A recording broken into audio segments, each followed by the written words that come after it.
Apa yang harus kita lakukan supaya kita tetap berdiri teguh di dalam Tuhan dan di dalam iman kita, memandang dunia yang semakin kacau dan semakin rusak ini. Ayat yang ke-8 Bapak Ibu, kita baca bersama-sama ayat yang ke-8. Ayat yang ke-8 bersama-sama, 1, 2, 3, ya.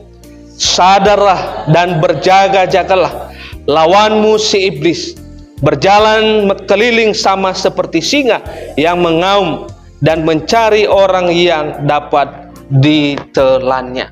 Bapak Ibu yang dikasihi oleh Tuhan, makanya kalau misalnya apapun yang terjadi di dunia ini, gereja kita secara khususnya adalah terus mendoakan.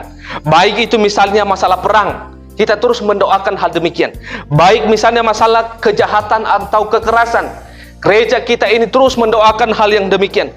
Baik itu misalnya masalah bunuh diri, atau misalnya ketidakadilan, korupsi, penipuan, kita terus mendoakan hal demikian.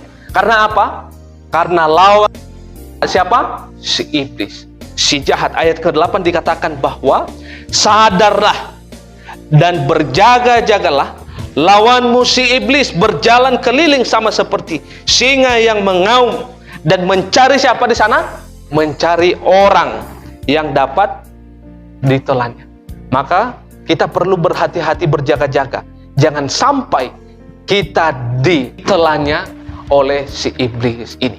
Nah, Bapak Ibu yang dikasihi oleh Tuhan, inilah yang perlu kita perhatikan. Ini yang perlu kita lakukan sebagai orang percaya.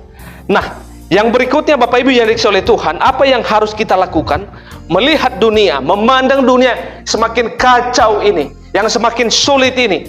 Ayat yang ke-9, di sana dikatakan bahwa lawanlah dia dengan iman yang teguh, sebab kamu tahu bahwa semua saudaramu di seluruh dunia menanggung penderitaan yang sama.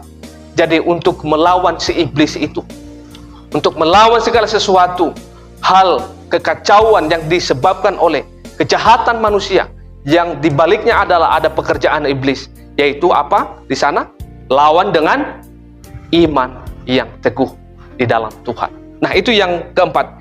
Yang terakhir adalah Bapak Ibu yang dikasihi oleh Tuhan, yang harus kita lakukan supaya kita tetap kokoh berdiri teguh di dalam iman kita melihat dunia yang semakin kacau ini adalah di ayat yang ke-10. Allah sumber segala kasih karunia akan melengkapi, meneguhkan, menguatkan dan mengokohkan kamu sesudah kamu menderita seketika lamanya.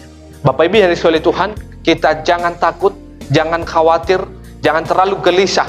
Tuhan akan memampukan kita untuk melewati apapun kekacauan, apapun kesulitan yang kita lihat di dunia pada saat itu. Tuhan akan menolong kita, Tuhan akan memberkati kita ketika kita sungguh-sungguh bergantung kepadanya. Mari kita bersatu di dalam doa.